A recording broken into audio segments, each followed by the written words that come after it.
Viva Culture, l'actualité des arts vue par l'association Maison de la Culture du Havre. Présentée par Isabelle. Viva Culture, l'émission de la culture dans toutes ses découvertes. Bonjour à tous. Au menu de Viva Culture cette semaine, mon entretien particulier et la rubrique de Catherine autour des livres. Et bien sûr, toujours les coups de cœur de la librairie au fil des pages et de BDlirium. Étienne, bonjour. Bonjour, bienvenue à BDlirium. Alors, cet été, que lisons-nous ? Alors, que lisons-nous ? Là, je vais m'adresser à un public averti, on va dire, pour les fans, les grands fans de Star Wars, univers que beaucoup de gens connaissent normalement. Et ça va être un livre de portraits qui va faire la part belle aux femmes de l'univers de Star Wars. D'ailleurs, son titre, Femmes de la Galaxie. Ah, ce sont toutes les héroïnes alors ? Héroïnes, rebelles, Sith, méchantes, voilà. Fripouilles aussi, si vous voulez, oui. Qui ont joué un rôle dans cet univers, dans l'univers de Star Wars. Alors, à savoir que ça va toucher l'univers étendu de Star Wars. Le livre ne s'arrête pas qu'aux films que vous connaissez tous, ou du moins presque tous. Ça va toucher aussi les personnages qui ont marqué les romans, les comics, les jeux vidéo. Donc, on part vraiment sur un très large panel. Ah oui. Oui. Il y a combien de personnages ? Alors là, l'auteur s'est focalisé sur 75 personnages. 75 portraits. Voilà. Oui. Soit dit en passant, même moi qui connais bien l'univers Star Wars, il y en a quand même pas mal que je viens de découvrir. Oui, à part la princesse Leia, que tout le monde connaît. Leia et Rey, ou même Motma, que nous connaissons tous. Oui. Mais sinon, c'est vrai que c'est très riche vis-à-vis des personnages qui sont développés dans cet ouvrage. Ah, mais c'est très intéressant. C'est un angle d'analyse qui est sûrement passionnant pour des modèles d'émancipation peut-être pour des lectrices, pour des spectatrices. Ah, effectivement, on peut s'identifier à certains personnages et voir effectivement que dans l'univers de Star Wars, les femmes aussi ont un beau rôle à jouer, que ça soit en mal ou du bon côté. Enfin. C'est ça, elles sont pas cantonnées dans les cuisines ou dans les nurseries. Voilà, vous allez avoir des chefs de brigands, enfin entre guillemets, de pirates. Vous allez avoir des chefs de guerre, des Jedi bien sûr, et des méchantes Jedi, des Sith. Oui. Voilà, toutes les femmes ont bien sûr parlent. Ah oui, c'est passionnant. Merci beaucoup, Étienne. De rien.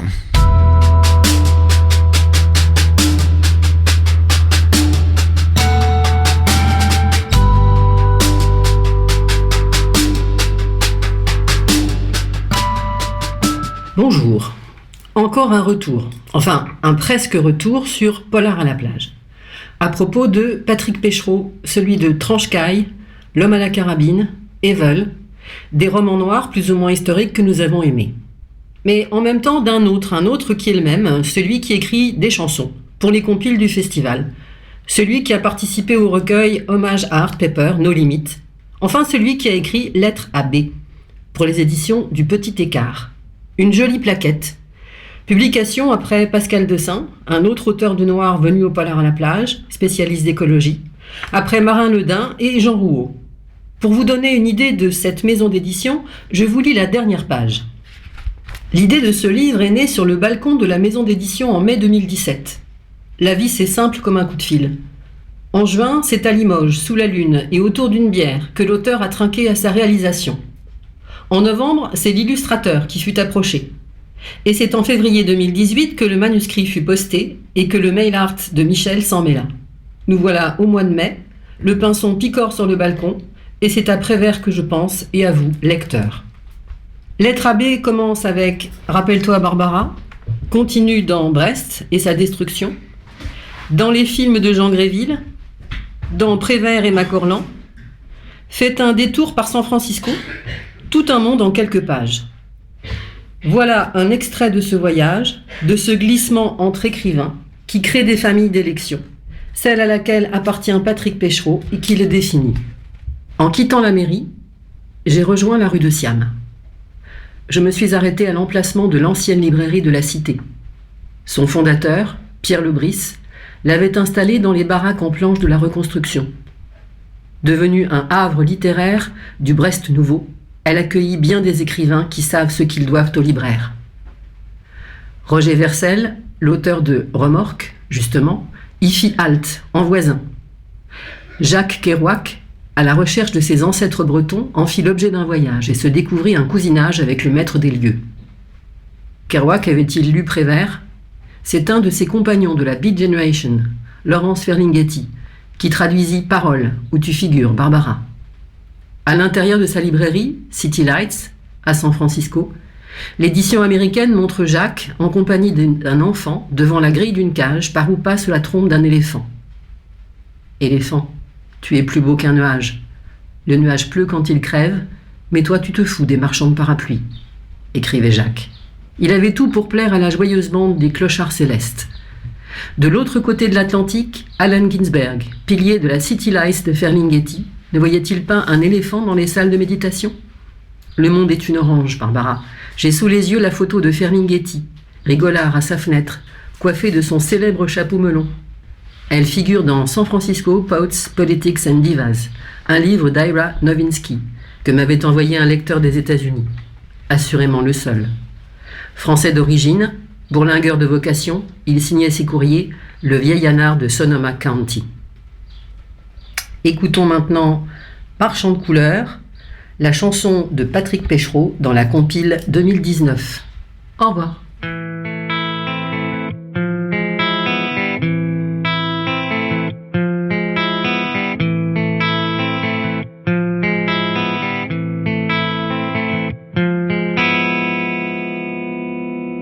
À cette Hélène de Léventine, au fond de la rue Flamel, et un marchand de couleurs pas claires qui me fait peur. Quand je rentre le soir au écarlate, le méthylène, il boit d'étranges breuvages le soir dans ses flacons. Mais que je l'ai vu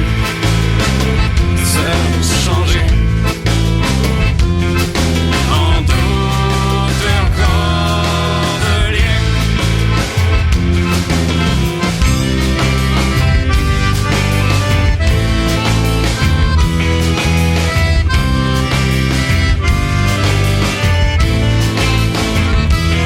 Je vous jure, monsieur le commissaire, il est vite du souffle séché dans des sachets. Les cornets de carton calés sur son comptoir. Et c'est la mort, ça. C'est la mort en flocon.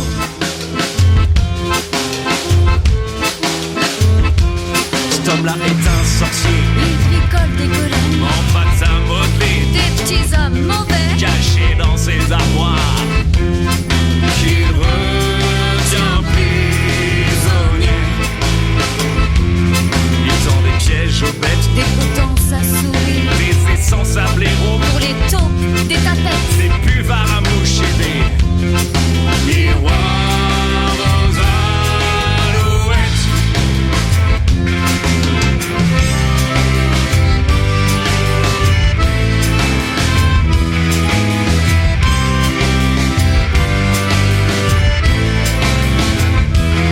Je vous jure, monsieur le commissaire, il est flic des sous séchés dans des sachets. Les cornets de carton calés sur son comptoir. Et c'est la mort, ça. C'est la mort en flocon.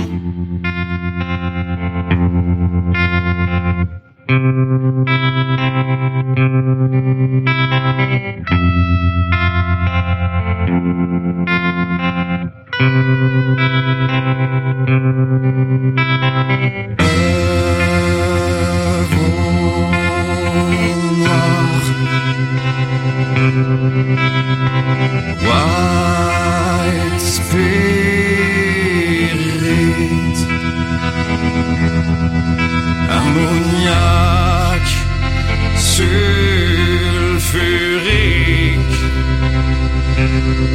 Me dites pas que c'est chrétien, me dites pas que c'est chrétien, c'est vague.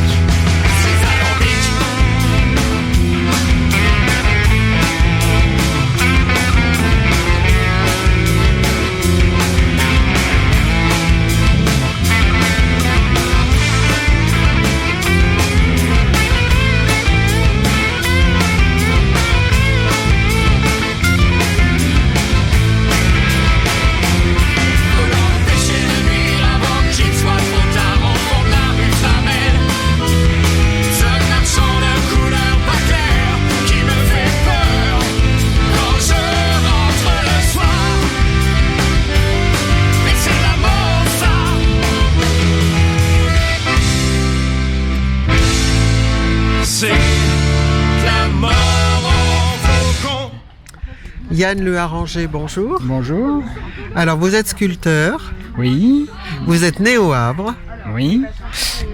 Et vous habitez en Somme.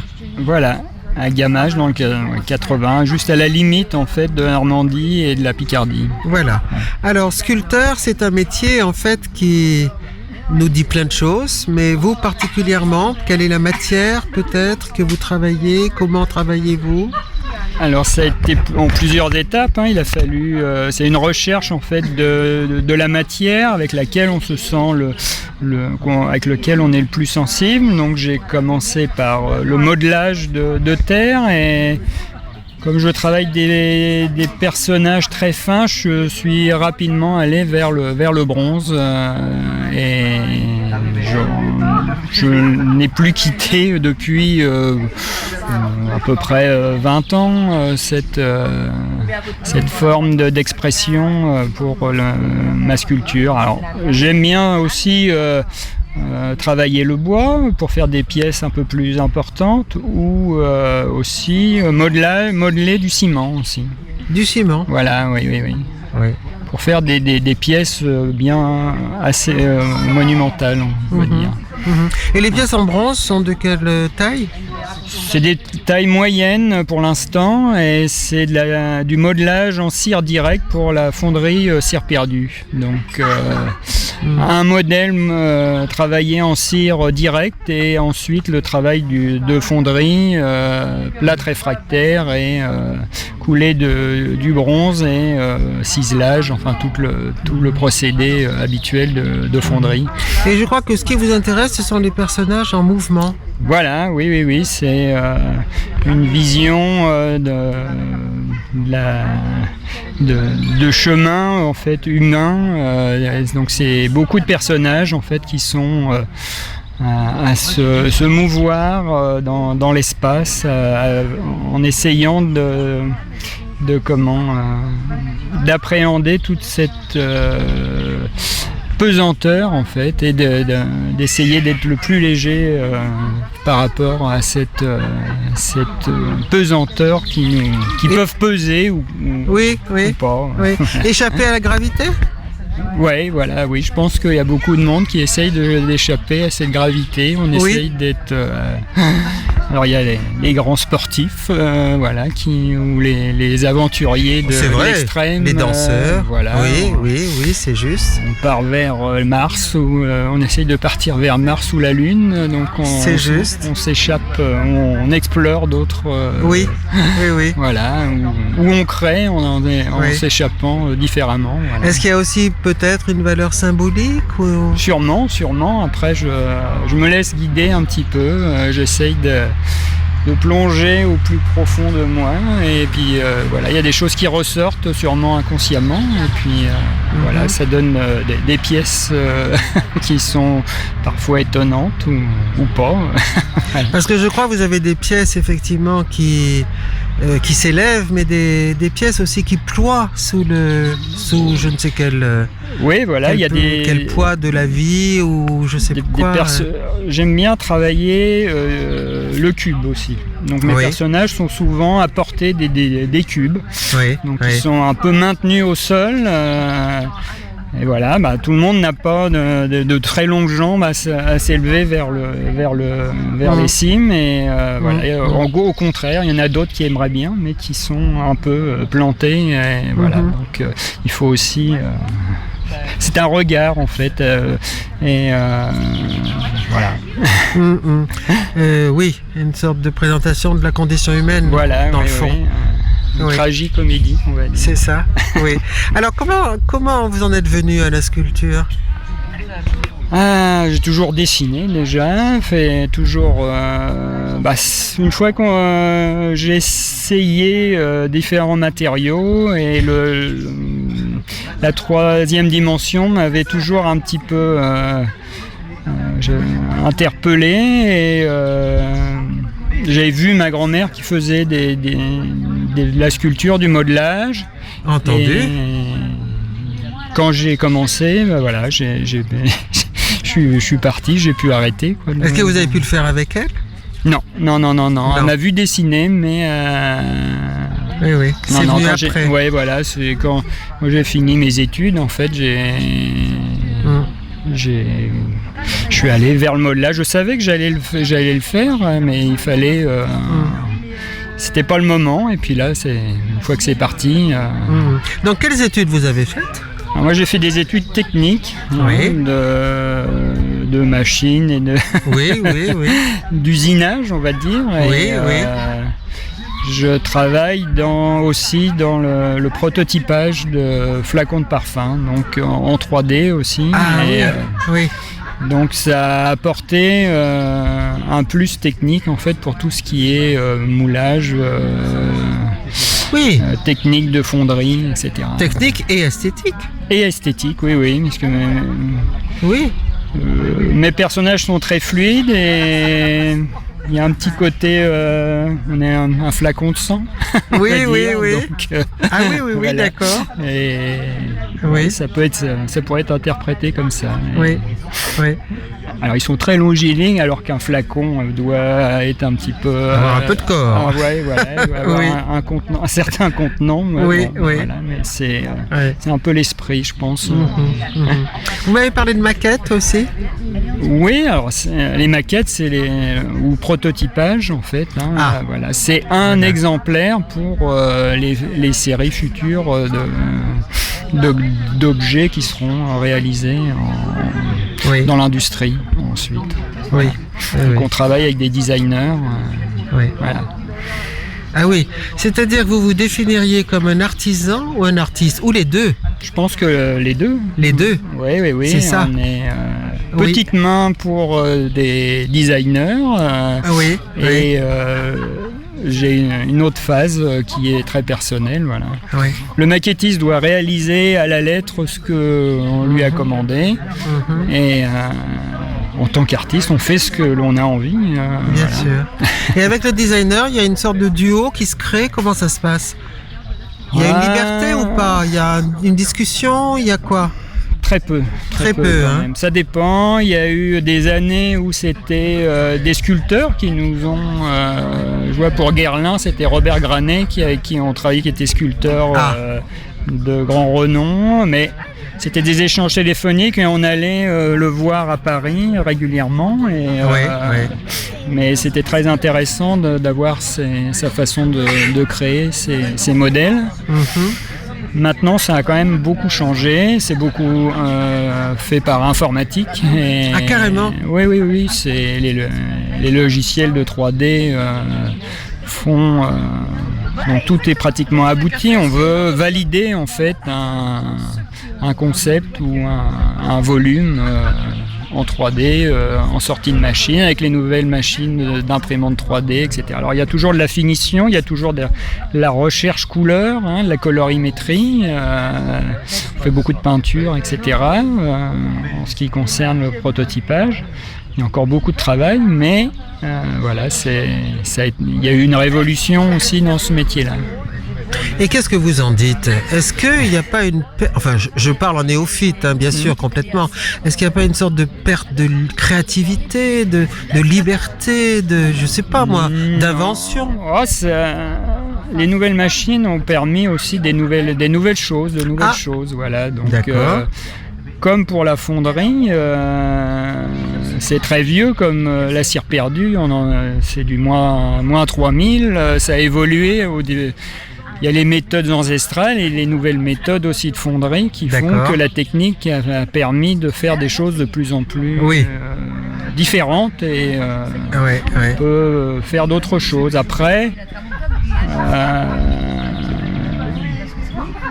il y a beaucoup de travaux qui ressortent en fait, je vais dire. Après, il va y avoir sûrement un écrémage, sûrement les meilleurs vont sortir du lot. Que fait le créateur original ? Que devient-il ? Il est toujours présent. Après, il va se distinguer par son originalité, même quand si même. Je pense qu'il va. Après, il faudra qu'il soit de plus en plus pointu à maîtriser toute cette nouvelle technologie, ou se faire aider, ou avoir beaucoup de moyens. Voilà. Et dans la personnalité de ces artistes, est-ce que vous avez vu aussi une évolution ? C'est quand même assez récent, ça. Une évolution. Oui, quand même, oui, mais après, moi, je reste quand même assez attaché aux anciennes pratiques et de la main et du toucher, et voilà, donc, et je suis pas contre les nouvelles technologies, mais il faut que ça reste un outil. Une aide. Après, tout faire, tout laisser.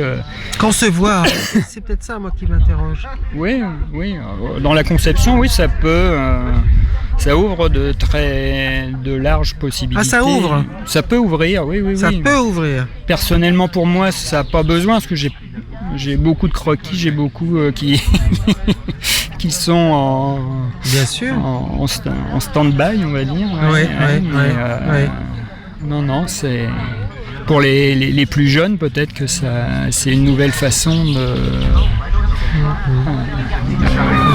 de créer des nouvelles choses, d'exploration. Oui.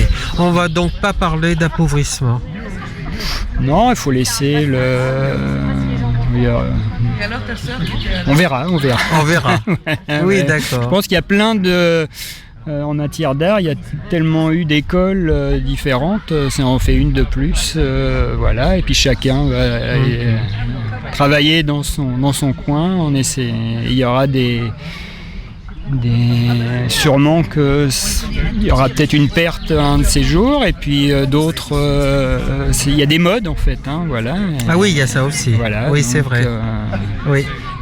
L'abstraction a eu peut-être un peu le vent en poupe dans les années 70, un petit peu moins peut-être maintenant, et puis ça reviendra peut-être, voilà. Ouais.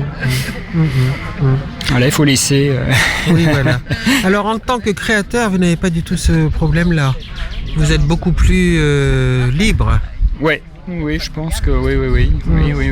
Après, moi je fais un jeu, je m'amuse. Racontez-nous un peu. Voilà, je m'amuse avec mes petits personnages, un peu comme un gamin qui jouait avec ses petits soldats. Là, moi j'imagine une sorte d'histoire avec mes différents personnages, et puis je les mets en scène, voilà. Donc c'est très amusant, et puis si ça étonne et si ça plaît. C'est mieux. Oui. Et est-ce que vous savez comment vous est venue cette inspiration-là, ce modèle-là, enfin ces personnages, ce jeu avec la gravité, avec la pesanteur. Est-ce que vous peut-être savez un peu d'où ça vient ? Je sais pas. C'est l'équilibre. L'équilibre, c'est un peu quelque chose qu'on a tous en soi. On part de quatre pattes, on se met droit sur nos jambes, et on essaye de finir le plus droit possible. Mais oui. Ouais, c'est quelque chose qui peut-être qui me parle ou qui m'angoisse, je sais pas. La pesanteur, pareil. Ce qui nous maintient sur Terre, je pense que c'est assez universel. Ça parle à beaucoup de gens. C'est jouer aussi avec le vide, avec l'invisible. Oui. Donc, s'appuyer sur quelque chose. Même se faire sentir dans une sculpture qui a du vent, ou je sais pas. Tout à fait. Voilà. Oui, donc, oui. S'appuyer sur quelque chose d'immatériel aussi, oui. Voilà. Mais sinon, comment ça m'est venu, c'est petit à petit, le physique de mes personnages a évolué un petit peu au fur et à mesure. Ils sont très longilignes, avec une toute petite tête, des grands bras, ils ont un petit peu changé en 25 ans, on va dire. Vous avez été influencé par Giacometti ?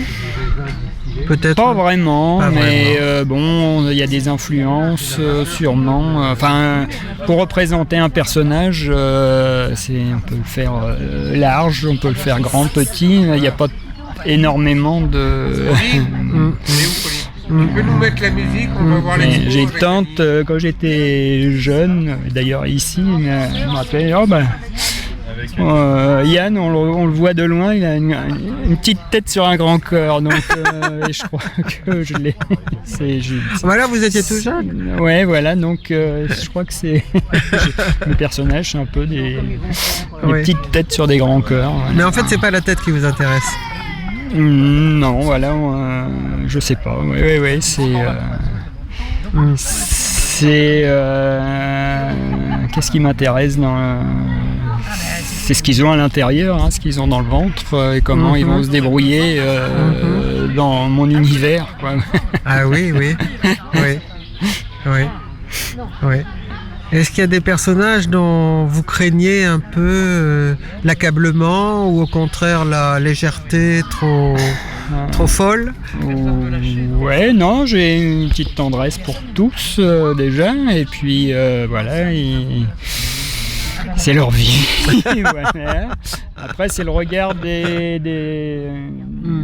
spectateur en fait qui m'intéresse aussi.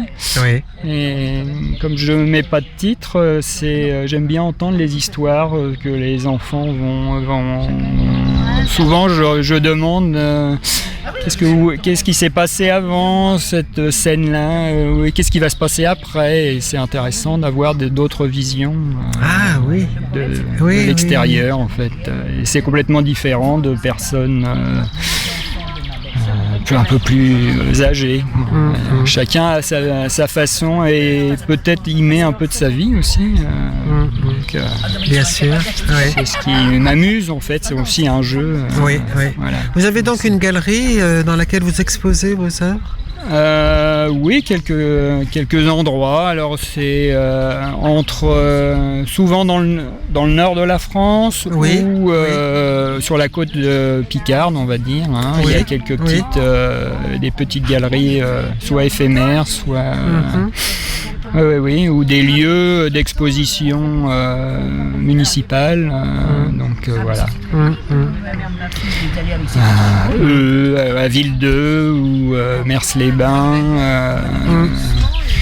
Dans le Nord, j'ai exposé une ou deux fois à Lille, aux environs de Lille, d'autres à Rouen, mais il y a déjà déjà quelques années. Au Havre, j'ai jamais exposé. Voilà, et vous avez un site? Vous avez un blog, site? Un site? Non, c'est plutôt. Je suis un peu feignant, point de vue communication. Comme beaucoup d'artistes. Voilà, donc le plus facile, c'est le Facebook. Oui, bien sûr. Donc la page Facebook, bien sûr. Le Monde de Yann. Voilà, on peut vous trouver là. Oui, entendu. Oui. Eh bien, Yann, merci beaucoup. À bientôt de vous voir. À bientôt. Peut-être au Havre bientôt. Voilà. Alors, pour info, la suite de l'aventure, c'est réaliser une œuvre monumentale en bronze d'un des personnages que j'ai réalisé il y a quelques années, qui fait 2,30 m. Un de mes personnages un peu emblématique. Voilà, c'est comment. Là, je lui ai mis un titre, c'est L'homme et sa voix. Alors sa voix, parce qu'il a un petit personnage lui il est très grand, il a un autre petit personnage qui essaye de lui parler à l'oreille, alors qu'il n'a pas d'oreille, mais bon. Et c'est sa voix VOIX ou sa voix VOIE. Voilà. Oui, c'est un personnage léger ou un personnage appesanti? Non, les deux sont légers, mais le personnage de 2,30 m est plutôt, c'est l'homme, c'est le grand homme qui est sûr de lui, sûr de sa voix en fait. Entendu. Et il y a un tout petit qui essaye de lui dire un message. Est-ce que c'est un message écologique ou de changer de voix ou je sais pas. Voilà, chacun va essayer de. Oui. Donc ce projet est en voie de réalisation. C'est en voie, oui, voilà. Il faut. Où est-ce qu'on pourra le voir? Il n'est pas encore réalisé. Le modèle est réalisé, la fonderie, ils sont il y a un temps d'attente avant de pouvoir aller. Il manque encore un petit peu de finances aussi, donc voilà. Donc, oui. Ah oui, on va l'attendre avec impatience. Voilà, après, je pense que ce sera intéressant. Et puis, oui, surtout que apparemment cette statue sera en accord, en phase avec les préoccupations de notre époque. Voilà, oui, je pense. Oui, c'est c'est aussi ça, l'art, c'est un témoignage aussi de journalistique, on va dire. Par l'intermédiaire des historiens, etc., qui retrouvent beaucoup de choses artistiques qui sont restées dans le temps. Et voilà, il y a une indication sur le temps. Donc là, je sais, on est dans une ère du plastique, on va dire. Là, bon, je le fais en bronze, bon voilà. Ce sera. J'espère qu'il sortira très bientôt et qu'il aura une très longue vie. C'est ça. Et cette statue pourra nous interpeller. J'espère, ou marquer notre angoisse peut-être de savoir quelle voie allons-nous prendre. Oui, et puis aussi présenter toutes ces certitudes que certains professent et qui, hélas, sont un peu vacillantes maintenant parce que la réalité est plus dangereuse ou en déséquilibre par rapport à la planète et à la survie de l'humanité. Oui.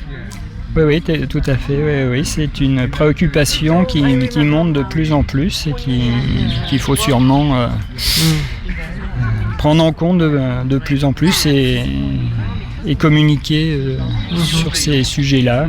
Voilà. C'est un personnage que j'ai réalisé il y a déjà une dizaine d'années. Donc, là, il est temps de le... Bien sûr. de le... Oui. Voilà.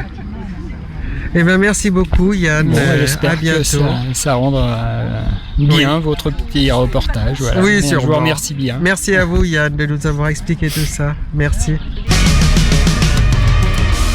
Caroline, bonjour. Bonjour Isabelle et bienvenue au fil des pages. Alors, quel conseil pour l'été ?